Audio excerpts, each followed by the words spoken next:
이렇게밖에 안 되나?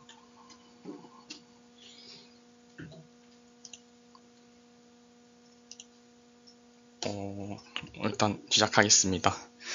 저는 이제 작년 8월부터 올해 1월까지 이제 CTU의 브레인시스 랩이라는 아린단 바수 교수님께서 이제 지도하시는 연구실에 방문을 다녀온 경험을 이번 시간에 공유하고자 합니다. 연구에 대한 제목은 Neural Signal Compression Using Spiking Neural Network for Next Generation Brain-Machine Interface인데요. 이것보다도 저는 이제 다녀온 경험 그런 거를 좀 더 중점적으로 준비해봤습니다. 우선 신입생분들도 좀 계시고 해서 저랑 인사를 못 나눈 분이 많을 거라서 저에 대한 소개를 먼저 해보자면 성균관대에서 이제 학사를 나왔고요. 전자전기공학부를 나왔고 운 좋게 이제 성적 우수로 졸업했고 그리고 지금은 이제 석박통합과정으로 이제 전자전기 컴퓨터공학과에서 이제 재학 중입니다. 제 연구 관심 분야는 일단 큰 틀에서는 온디바이스 AI 시스템이라고 볼 수 있는데요. 이 중에서 이제 하드웨어 쪽으로는 디지털 서킷을 좀 집중적으로 하고 있고 좀 더 세부적으로 들어가 보자면 이제 뇌나 이제 뉴럴 시스템에서 영감을 받은 회로나 알고리즘 이런 거를 조금 관심 있게 보고 있고요. 이제 이거에 대한 어플리케이션으로는 브레인 머신 인터페이스를 좀 관심 있게 보고 있습니다. 브레인 머신 인터페이스가 무엇인지는 이제 이따가 소개해 드리도록 하겠습니다. 제 연구 실적 같은 경우에는 저널 1저자는 없지만 어쨌든 3개 정도 들어가 있고 1저자로 이제 국제학회 여러 개, 2개, 그리고 국내 학회 몇 개 이렇게 있고 또 이것도 공저자로 이런 거 들어가 있습니다. 어워드는 생략하겠습니다. 근데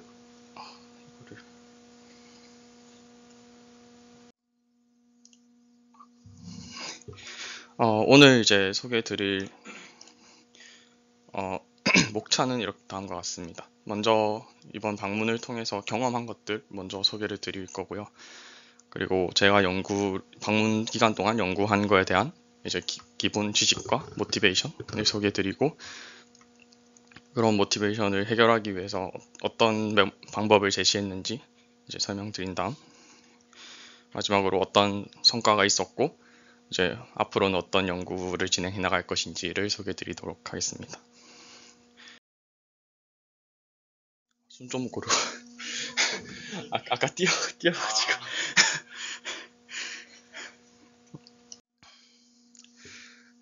네, 먼저 제가 파견 다녀온 학교인 CTU 홍콩과 이제 바수 교수님에 대해서 소개를 먼저 드리겠습니다. CTU University of 홍콩은 이제 아주 예전에는 그렇게 홍콩에서도 뛰어난 학교는 아니었는데요. 최근 들어서 중국의 자본이 많이 유입이 되면서 랭킹도 많이 오르고 이제 무엇보다도 중국 학생들이 굉장히 많아서 가장 국제적인 학교로 이제 선정이 되어 있습니다. 바수 교수님 같은 경우에는 굉장히 유명하신 분인데요. 일단 경량적 지표는 조금 넘어가고 첫 번째로 이제 티바이오카스라는 저널에 어소시에이트 에디터 인십으로 계시고 또 다양한 이제 센서스나 뉴로사이언스에도 이제 에디터로 활동을 하고 계신 분입니다. 또한 이제 젊으실적인 MIT에서 이제 아시아에서 가장 영향력 있는 35분 중에서 한 분으로도 선정이 되었고요. 조지아텍 알럼나이에서도 이제 40 이하 중에서 40명 중에도 선정이 되었습니다. 그리고 제가 생각했을 때 가장 이제 영구적인 성과로 대단하다고 생각하는 부분은 이건데요. 세계에서 제일 첫 번째로 이제 뉴로모픽 시스템을 이용해서 BMI를 내신호를 디코딩하는 칩을 만들었다고 하십니다. 그래서 이 연구실에서 연구하는 분야는 저가 관심 있는 것과 비슷하게 Neuro Inspired or Neuromorphic Circuit and System 이거를 집중적으로 하시고 계시고 이거를 위한 실질적인 이제 아날로그 로우 파워 서킷 그리고 시스템 등도 직접적으로 하고 계십니다. 최근에는 또 제가 가 있을 때 본 거는 이스킨이라고 이제 햅틱 센서를 이용하는 이제 그런 이스킨 시스템도 직접 만들고 계셨습니다. 그래서 CTU가 어디 있는지 그리고 어떻게 생겼는지 좀 소개를 드리자면요.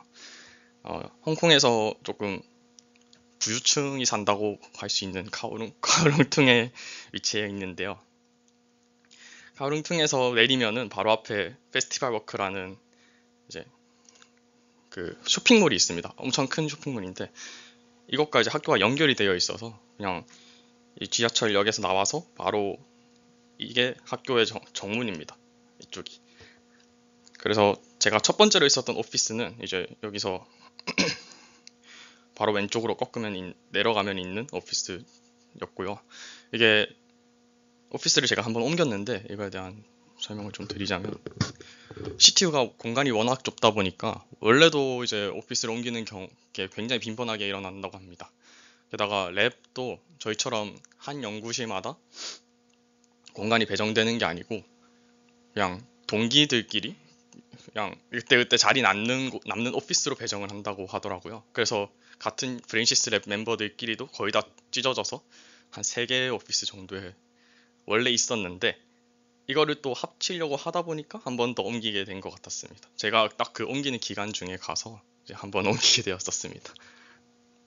실험시설 같은 건 따로 공간이 없어요? 실험시설은 아예 공용 공간으로 FPGA실이 따로 또 있고 뭐 그런 식으로 랩 공간이 따로 있었습니다. 아예. 그래서 제가 이건 제 학생증이고요. 첫 번째 오피스는 이제 정상적인 이제 뭐 전자전기 레보레토리에서 위치해 있었는데 제가 두 번째로 옮긴 오피스는 또 이제 공간 부족 때문인지 이상한 인문대학 옆에다가 배정을 해주시더라고요. 어쨌든 첫 번째는 자리 사진을 못 찍어서 없고 지금 제가 두 번째 오피스에 있었던 제 자리 사진입니다. 네, 그리고 연구가 어떻게 진행됐는지 좀 소개를 드리겠습니다. 우선 바수 교수님 연구실에서도 그룹 미팅이 저희처럼 이런 랩 세미나처럼 비슷하게 있었는데 각각 멤버들이 이제 그때그때 자기의 리서치 토픽을 공유하거나 아니면 논문 리뷰를 하거나 이런 그룹 미팅을 했었습니다. 바수 교수님이 항상 이거를 매주 한 번씩 하겠다라고 말씀은 하셨지만 실질적으로는 이제 제가 있는 동안 6개월 동안 한 5번 정도 있었던 것 같습니다. 항상 10명 조금 더 넘는 것 같습니다. 다른 연구실에서 이제 공동 지도를 하는 학생도 있어서 그런 학생도 조금 오긴 했고요.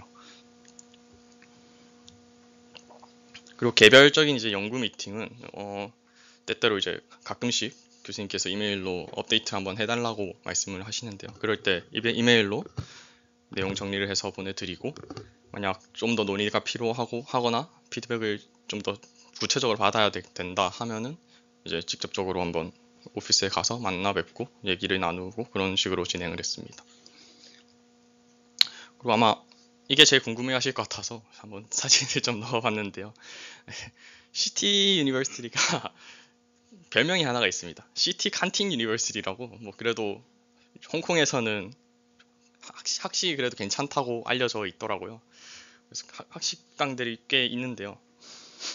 사실 뭐 퀄리티가 그렇게 좋지는 않습니다만 저렴해서 가장 많이 먹었습니다.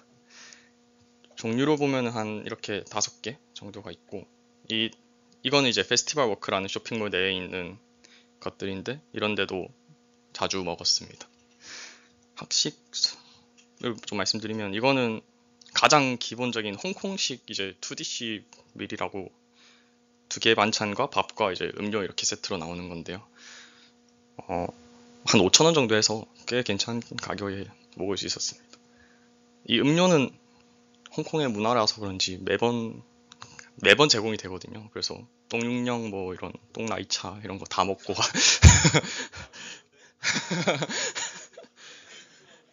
이건 똥육령입니다. 그리고 뭐 AC2에서는 가장 제가 맛있다고 생각했던 피자 사진 하나 넣어놨고요. 3에서는 버거가 그나마 버거는 그래도 맥도날드 퀄리티는 되는 것 같아서 꽤 잘 먹었습니다. 사실 이걸 제일 많이 먹은 것 같은데요. 이거 가격도 저렴하고 5,000원 정도인데 케밥 스테이션에서 나오는 감자칩과 뭐 소고기와 뭐 소스들 올려서 먹는 그런 밥이었습니다. 그리고 이제 제가 어떤 친구들을 사귀었는지 하고 또 어떤 교수님들을 만나 뵀는지 그런 것 좀 소개해 드리겠습니다. 뭐 제가 이제 연구를 할 때 처음에 사실 처음 혼자 하는 줄 알았는데 어떠다 보니까 같이 콜라보레이터들이 생겨서 이렇게 새 학생들과 같이 연구를 진행하게 되었는데요. 특히 이 학생은 이제 SNN에 대해서 원래 BMI 시스템에서 SNN으로 디코딩을 하는 연구를 원래 하던 학생이었고, 그래서 저한테 제게 SNN 관련해서 좀 도움을 줬습니다.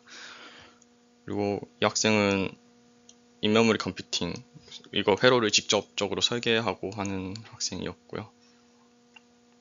이분은 제가 직접 만나 뵙지는 못했는데 제 연구에 베이스 코드들을 모두 제공해 주신 분입니다. 이분이 이제 제가 이번 에이스카스 논문을 쓸 때 베이스 라인인 ANN-SPD라는 거를 만드신 분이고, 이거를 저는 SNN으로 바꿔서 했다고 보시면 될 것 같습니다. 그리고 뭐 다른 멤버들도 있는데 공간상 좀 생략을 하고요. 그리고 이게 아까 말씀드렸다시피 그때 동기끼리 오피스가 배정이 되다 보니까 다른 연구실끼리도 굉장히 친하게 지내고 있더라고요. 그래서 특히 이제 마이클 츠라는 교수님 그 학생분들과 꽤 친해졌는데요. 여기가 이제 마이클 츠 교수님 자리와의 회식, 교수님과의 회식은 아니었고 학생들끼리의 회식이었는데 이 교수님 연구실이 제가 잘 몰랐는데 찾아보니까 전력 전자 쪽에서 엄청나게 유명하신 분이더라고요. 그래서 뭐 언젠가는 뭔가 네트워킹이 될 수 있지 않을까 싶습니다.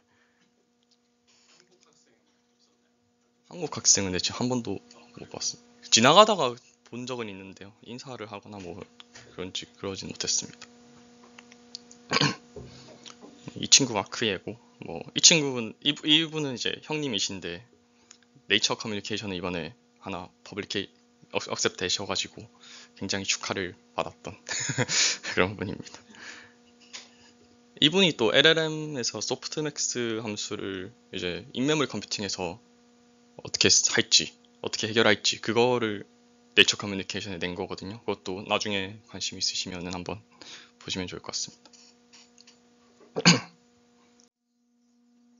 그리고 이제 CTU가 이제 유명한 교수님들이 많아서 그런지 각각 아시는 교수님들을 초대를 많이 하셔가지고 굉장히 저명한 교수님들이 오셔서 세미나를 많이 해주셨는데요. 그 중에서 제가 인상 깊었던 거랑 저희 연구랑 좀 관련이 있는 거 3개만 가져와 봤습니다.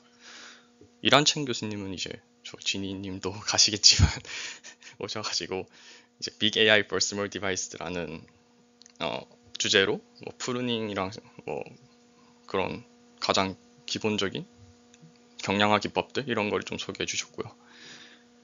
발음을 어떻게 해야 잘 모르겠는데 슈레야스 센 교수님은 이게 굉장히 흥미로운 주제인데요. 휴먼 바디 커뮤니케이션이라고 사람 몸 자체를 우리 전선처럼 해서 사람 몸으로 통신을 할 수 있는 그런 시스템을 직접적으로 개발하시고 상용 제품도 만드시는 그런 분이셨습니다. 이게 좀 재밌어서 한번 영상으로 잠시 뒤에 보여드리겠습니다.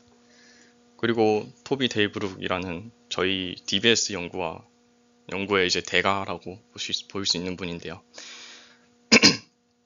이분은 뭐 공식적인 세미나가 아니고 바수 교수님이 개인적으로 그냥 어떻게 초대하신 건지 저도 잘 모르겠는데 초대를 하셔가지고 저희 연구실끼리만 한번 세미나를 진행했었습니다.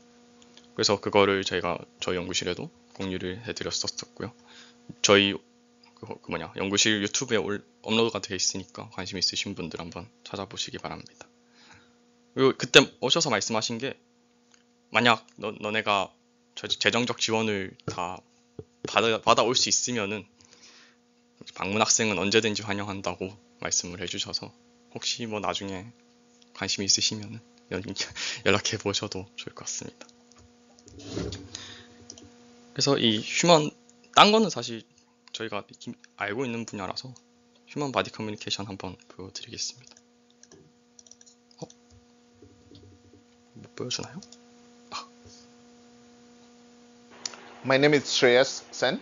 I'm an Elmore associate. Anything playing right transferred through the human body and through copper 보시면 wire to a speaker kept on the table.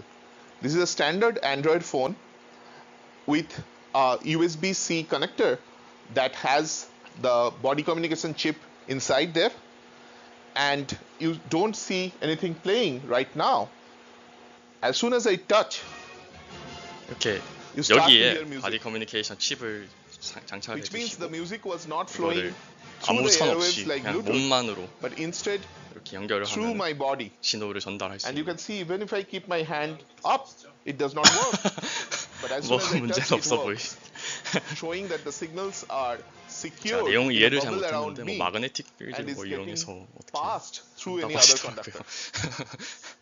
Not only this works with one person, we can our hands go. 이렇게 두 명도 The signal doesn't flow anymore, 저전달이 showing 가능하다고 that there is no switch 보여주시는 over 겁니다. there. It's literally the digital signals flowing through our bodies to the speaker. 굉장히 재밌는 연구였습니다. 뭐 이렇게 지금은 소리로 보여드렸는데 그때 가져오신 데모 중에서는 흑백 영상도 송출이 가능하더라고요. 실시간으로. 나중에는 뭐 칼라까지 생각하고 있다라고 말씀하시겠습니다. 네, 다음은 이제 제가 어떤 연구를 왜 했는지를 먼저 소개해드리겠습니다.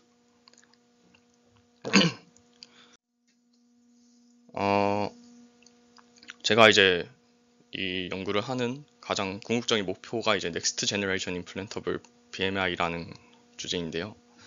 먼저 브레인 머신 인터페이스 BMI가 무엇인지를 좀 말씀드리면 뇌 활동 전이 이런 뇌 신호를 타 외부 디바이스들이나 컴퓨터와 연결해서 서로 상호작용하는 그런 시스템을 말하는 거라고 보시면 될 것 같고요. 이 시스템에서 할 수 있는 태스크가 가장 대표적으로는 모터 이미저리라고 디코딩 태스크인데 뇌 신호를 해석해서 내가 어떤 의도를 가지고 있는지 그런 거를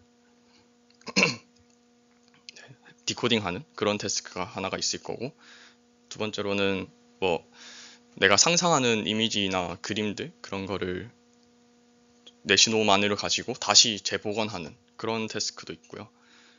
뉴로프로스테릭이라고 이거는 내가 어떤 장애가 신경 시스템에서 장애가 있을 때 그 신경 시스템을 복원시키는 다시 신경 보철이라고 보시면 될 것 같습니다. 굉장히 다양한 태스크 어플리케이션에 많이 이용하려고 하고 있고요. 아직까지 상용화가 많이 되진 않았어. 별로 알고 있긴 한데 그래도 뉴럴링크가 뭐를 만들어서 재밌게 돌아가고 있는 것 같습니다. 기본적인 BMI 시스템은 이제 이렇게 뇌나 뭐 두피에서 신호를 가져와서 뭐 특징을 추출하고 그런 시그널 프로세싱을 해서 이제 이거 뇌 신호에서 어떤 의도인지 아니면 혹은 어떤 의도인지를 이제 파악한 다음에 그걸로 이런 외부 디바이스들을 조작하는 그런 프로세스로 진행된다고 보시면 될 것 같고요. 최근에 좀 논란이 있지만 일론 머스크가 운영하고 있는 뉴럴링크가 가장 대표적인 기업이죠 지금. 그래서 이제 예전에 공개했던 영상 하나 보여드리겠습니다. First, we calibrate the decoder by recording neural activity as pager uses the joystick to move a cursor to targets presented on the screen. 이거는 지금 As he's playing this game, we are 고정하는 wirelessly 단계라고 보시면 streaming 될 것 in 같고 real time 실제로 이건 the firing rates from thousands 조이스틱으로 of 조정하고 neurons 있는 to a 겁니다. computer. 그 다음에는 and output from the 이렇게 decoder 캘리브레이션을 to move 완료한 the 다음에는 cursor 선을 instead of 뽑아서 the joystick. 조이스틱을 Pages 움직이고는 still 있지만 moves the joystick out 조이스틱은 of 실제로 habit, 여기에 but 신호가 as you can 들어가지 않고 see, 있고 it's unplugged. 뇌에서 나오는 He's controlling the cursor 신호만으로 entirely with 이거를 움직이고 decoded 있는 neural 겁니다. activity. 커서들을. 그 중에서도 이제 저희가 타겟한 거는 임플란터블 BMI였는데요. 뭐 뉴럴링크가 하고 있는 게 임플란터블 BMI입니다. 예전 이제 BMI 시스템들은 대부분 와이어리스가 아니고 와이어드 시스템에 굉장히 선이 주렁주렁 달려서 큰 컴퓨터로 디코딩을 하고 이런 시스템이 대부분이었는데 임플란터블 BMI는 이렇게 뉴럴링크처럼 작은 디바이스를 이식해서 BMI 시스템을 만들겠다라는 겁니다. 이제 BMI에서 신호를 어디서 얻느냐에 따라서 논인베시브 그리고 인베시브 BMI로 나뉠 수가 있는데요. 두피에서 얻거나 뭐 근육 쪽에서 얻으면은 EEG나 MEG 이렇게 되고 두개골을 열어서 그 안쪽에서 신호를 얻으면 이런 인베시브 BMI라고 부릅니다. 그래서 이제 이 임플란티드 디바이스를 동작하는 것을 목표로 하기 때문에 당연히 이 통신에 대한 고속 그리고 그 디바이스 자체가 로우 파워로 오퍼레이트 되는 것을 요구하고 있습니다. 그런데 말씀드렸다시피 이제 임플란트 BMI가 와이어드에서 와이어리스로 변하고 이 동시에 측정하는 일렉트로드의 수가 전극의 수가 수백에서 지금은 수천까지 늘어났습니다. 그러다 보니까 이제 커뮤니케이션 밴드위스가 제한되어 있으니 그 배역폭이 제한되어 있어서 이거를 실시간으로 보내는데 어려움이 좀 있고요. 그리고 당연하게도 이렇게 많은 전극을 동작시키다 보니까 파워 컨섬션에서도 문제가 되고 있습니다. 그래서 제가 하려 하는 거는 이제 이거 두 개를 좀 어떻게 해결할 수 있느냐 이거고요. 네, 이 그래프는 일렉트로드 수가 어떻게 늘어나고 있는지에 대한 그래프입니다. 2010년까지밖에 없는데 지금 유로 픽셀이라고 수천 개가 나와 동시에 가능한 그런 센서가 있습니다. 그래서 이거를 하기 위한 이제 방법들이 이제 A 그림은 가장 기본적인 아무 압축도 하지 않고 로우 시그널을 ADC만 거쳐서 디지털 처리화된 신호를 바로 이제 저희가 활용하고자 하는 어플리케이션 웨어블 디바이스 쪽에 보내는 거고요. B 시스템은 모드 1 스파이크 디텍션이라고 이 신호를 보내기 전에 우리가 사실 뉴럴 시그널에서 필요한 거는 스파이크가 전부입니다. 우리 뉴런들은 저희가 알고 있기로는 스파이크만으로 신호를 전달한다고 알려져 있기 때문에 그래서 스파이크만을 보내기 위한 거라고 보시면 될 것 같고요. 그래서 신호를 보내기 직전에 스파이크 디텍션을 통해서 어떤 신호가 실제로 스파이크인지를 탐지한 다음에 그 다음에 이제 신호를 보내는 시스템이 되겠습니다. 이것만으로도 이제 데이터 레이트 컴프레션이 100개에서 1000배까지 가능하게 됩니다. 이 그림을 보면 조금 더 잘 아실 수 있을 것 같은데요. 로우 시그널은 이 미세한 신호들을 전부 다 보내는 반면 이렇게 이게 지금 스파이크라고 디텍트 된 건데 이때만에 이 신호만을 보내거나 이거를 다시 그러니까 이 펄스가 있을 때 신호만을 보내더라도 꽤 큰 압축 효과를 볼 수가 있습니다.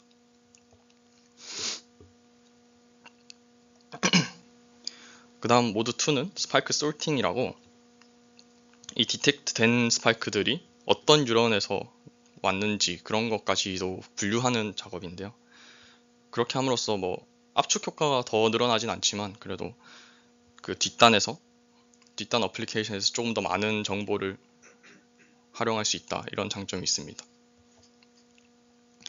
마지막으로 가장 궁극적으로 우리가 이상적으로 나아가야 되는 방향은 모드 3인데 이거는 임플란티드 디바이스에서 아예 디코딩까지도 다 처리를 해서 이제 우리 웨어러블 디바이스로 보내는 그런 시스템입니다.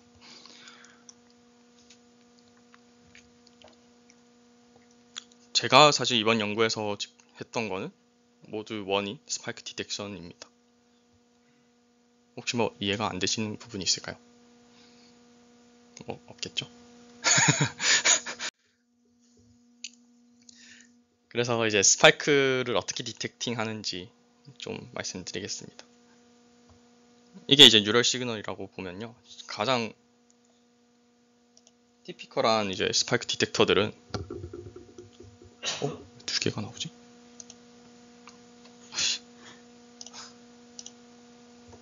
없이 하겠습니다. 이 로우 시그널 자체의 이제 신호의 세기나 아니면은 에너지의 변화 이런 거를 감지해서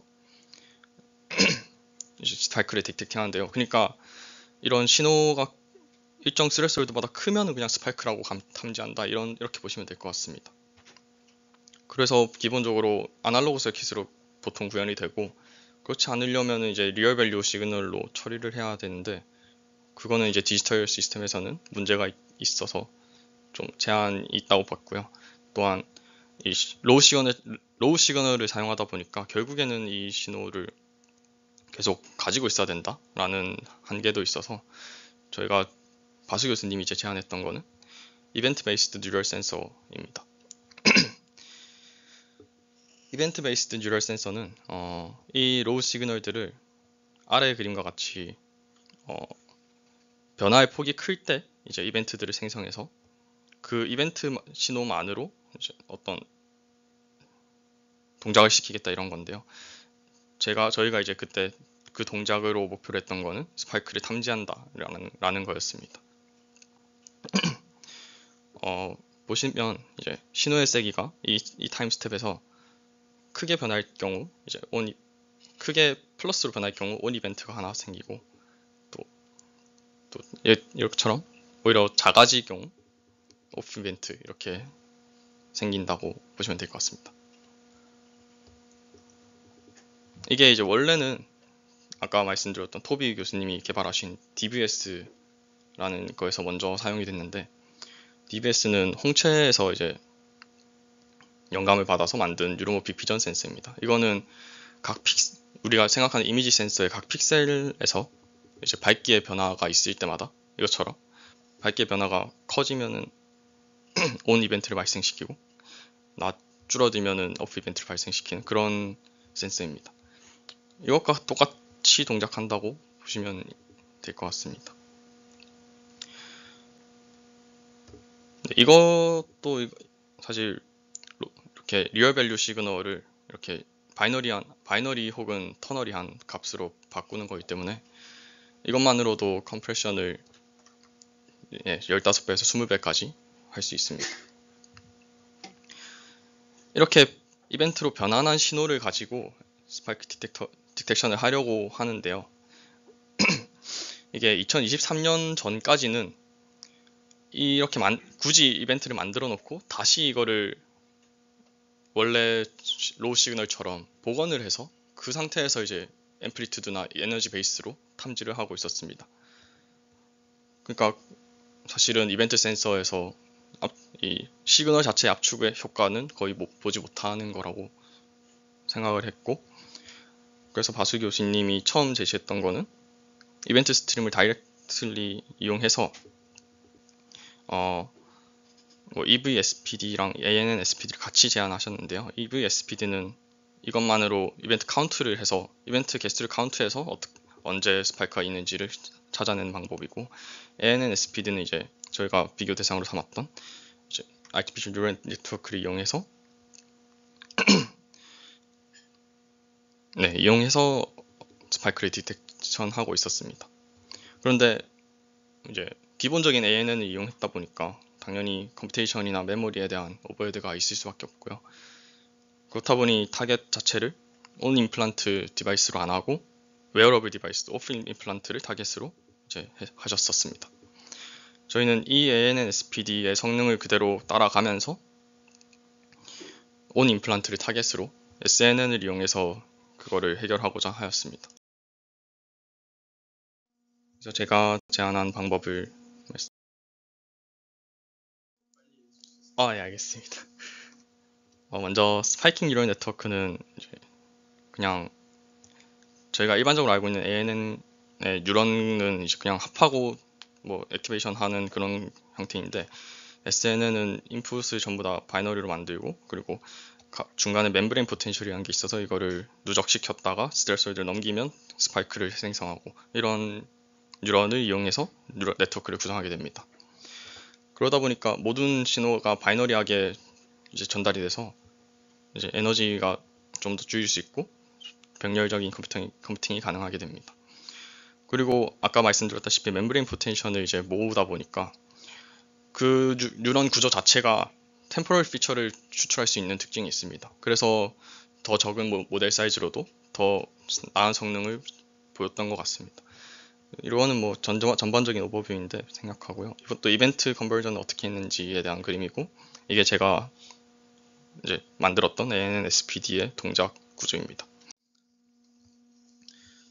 뭐 그렇게 해서 제가 나온 결과로는 컴퓨테이션을 99% 이제 이거는 어싱크로너스 시스템을 이제 가정을 하고 말하는 거긴 하지만, 어쨌든 그 어디션의 개수가 99% 감소하고, 사실 멀티플리케이션 아예 없습니다. 그리고 모델 사이즈를 이제 73%를 리듀스 했음에도 어큐러시는 뭐 낮은 노이즈 레벨에서는 그렇게 큰 차이가 없지만, 특히 이제 높은 노이즈 레벨에서 그냥 노이즈 레벨에 좀 더 강인하게 이제 높은 어큐러시를 보였습니다. 그래서 제가 뭐 이 작업을 가지고 이스카스에 제출해서 학습이 됐고요. 이거를 조금 더 확장해서 이따 소개해드릴 퓨처워크로 좀 더 확장해서 뭐 전을 하나 내고자 하고 있고요. 생각하겠습니다. 그래서 제가 이거를 가지고 좀 더 확장시킬 방향들을 좀 정리해봤는데요.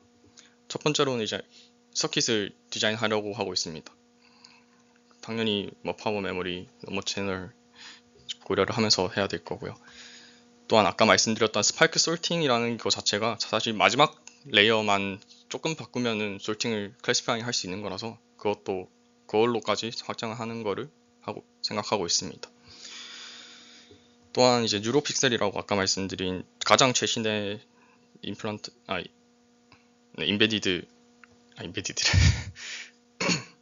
어쨌든 센서인데요. 인베시브 센서인데요.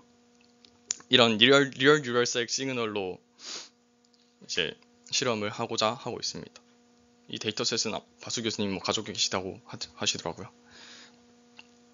그리고 이 압축 기법이 다운스트림 태스크에 어떤 효과를 펼치는지 또 한번 확인해보면 더 좋을 것 같습니다. 그리고 뭐 제 소감을 말씀드리면, 뭐 혼자 사는 것도 할만은 하고요. 그래서 특히 뭐 처음에 좀 세팅하는 거 하나하나 해결해 나가는 게 좀 퀘스트 깨는 것 같아서 재밌었습니다. 그래서 겁낼 필요 없다 이거고요. 그리고 홍콩은 짧은 여행하기에 꽤 괜찮은 도시이긴 합니다. 뭐 길게 가기는 좀 할 게 없고 그리고 뭐 음식 값을 사실 걱정을 많이 했는데 찾아보니까 그래도 생각보다 저렴하게 그냥 충분히 살 수 있었던 것 같습니다. 그리고 에그 타르트는 반드시 베이크하우스에서 드십시오. 이거는 진짜 정말 맛있는 것 같습니다.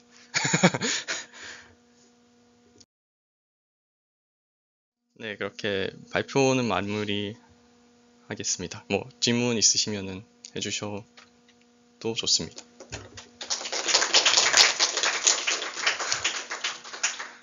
질문들 해주세요.